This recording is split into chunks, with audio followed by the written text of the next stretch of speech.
Hello, everybody, and welcome to a video where I'm going to be breaking down the top 5 combos that you can assemble in Kamigawa Neon Dynasty Draft. Before I dive into these sweet ways to turn your good decks into great ones, I want to remind you that if you enjoyed this video, be sure to hit that thumbs up button, subscribe to the channel for more draft content, including plenty of Neon Dynasty, and comment below with your questions, thoughts, and feedback. As always, if you'd like to support my content, you can find information about that at patreon.com/NicolaiBolas. But let's dive in, starting with an honorable mention. This is the classic Steal and Sacrifice combo. The Shattered States era lets you take one of your opponent's creatures, and Oni Cult Anvil lets you sacrifice an artifact. Since there are a lot of artifact creatures in the set, and there are quite a few ways to sacrifice artifacts, if you use Shattered States era to steal an artifact creature, you can then sacrifice it to those effects and essentially never give your opponent's creature back. There are a couple of ways to sacrifice any creatures, but those cost a little bit of mana generally in this set,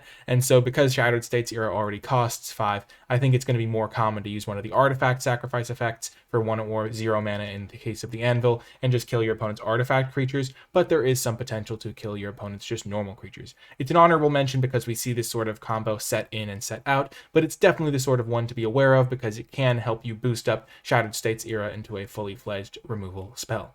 Now, let's get towards the regular top 5, starting with number 5, Modern Architecture. If you're a fan of that style of building, or if you just want to reenact that in Limited, you can play Containment Construct, the classic construction worker, and the Modern Age, which is a saga that lets you draw a card and then discard a card. However, if you have Containment Construct in play, when you play the Modern Age, you can draw a card, discard a card, and whenever you discard a card, you can exile and then play it that turn. So on turn 2, if you play the Containment Construct, on turn 3, you can play Modern Age, draw a card, discard a land, and then you can play that land on that turn. So it's essentially going to get you to just straight up draw a card, and then the turn after, you can probably play whichever card you choose to discard. So quite a potent combo. Containment Construct also works with the channel mechanic, but this is a nice way to do it with the Modern Age because they're both really cheap to use, and because the Modern Age lets you discard lands, so you can play those pretty early in the game instead of having to wait till the late game to play your expensive channel cards where you discard like a card for 3 mana and then have to pay like an extra 6 to play it. This way you can play those lands early and get the advantage rolling,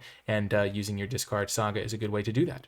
Moving on to number 4, we have All In on Lands. This is a really neat interaction between the way Harmonious Emergence works and the channel ability on Roaring Earth. So essentially, if you have Harmonious Emergence on a land, it will be a 4/5 green spirit creature with Vigilance and Haste that is still a land. If you then use the channel ability on Roaring Earth, you can discard it and put X +1/+1 counters on target land you control, and if you choose the same land as the Harmonious Emergence, the effects will stack. So let's just say that in the late game you have access to on turn 5, say you do something, and then on turn 5 maybe you play the Harmonious Emergence, and then you attack your opponent with the 4/5 Vigilance land you just made. Then on turn 6, you tap all of your mana to channel onto it, and you put 4 extra +1/+1 counters on it. So now not only do you have an 8/9 land creature, but if they do somehow have a kill spell for it, you're still going to be left with a 4/4 creature because the Harmonious Emergence is going to stop the land from being destroyed, and then you sacrifice the Harmonious Emergence, but you still get to keep the 4/4 land.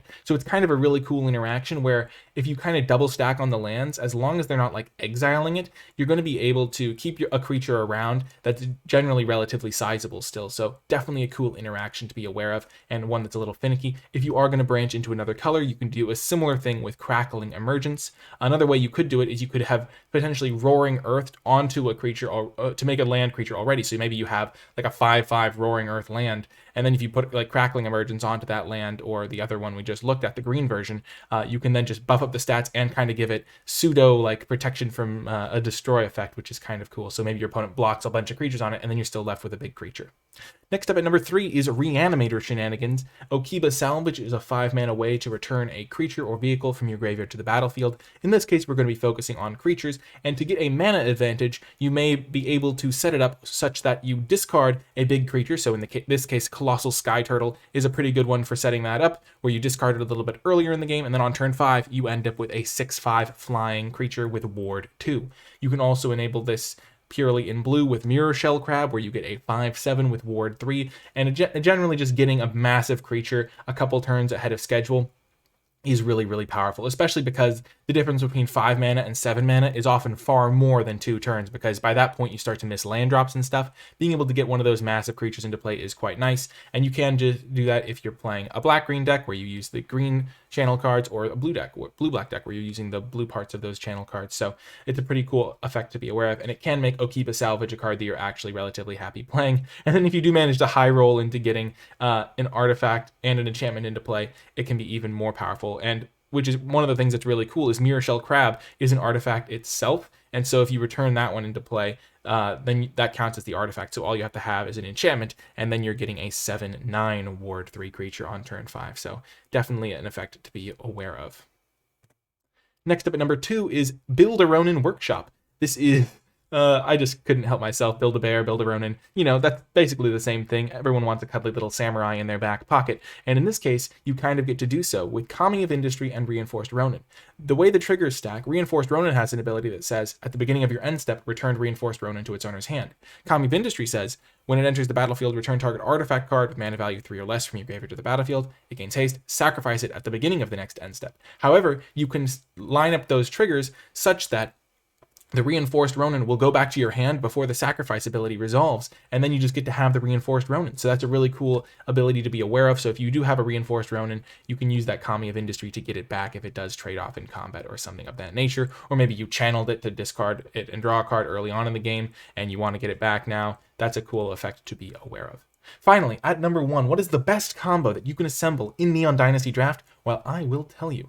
It is fastest 7/7 in the West. So, Anchor to Reality lets you sacrifice an artifact or creature to search for an equipment or vehicle card and put it onto the battlefield and then shuffle. If it has mana value less than the sacrifice permanent's mana value, scry 2. However, we're never going to be getting cheap artifacts with it. We're going to be getting our Thundersteel Colossus, which is the biggest vehicle at common or uncommon in the set. It's a 7/7 with trample and haste and only has crew 2. However, it does cost a whopping 7 mana. So if you cast Anchor to Reality, sacrifice an artifact or creature, bring in the Thundersteel Colossus, and you're smashing your opponent on turn 4 with a 7/7 trample haste. However, wait, there is more. We did say the fastest 7/7 in the West, and there is a way to get Thundersteel Colossus in play and attacking on turn 3 with just commons and uncommons, and I'm about to show you how.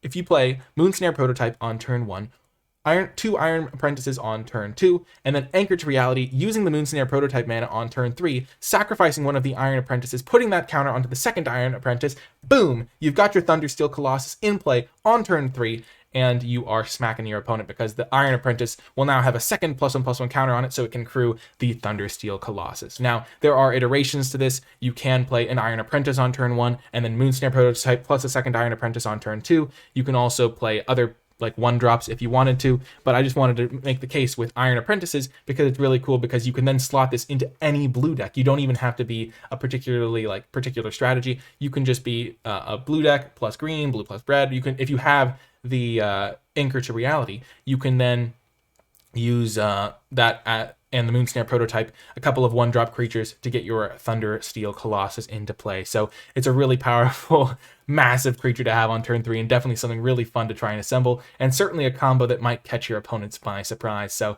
if you can start clocking them with a 7/7 as early as turn 3, you're probably going to be able to close that game out.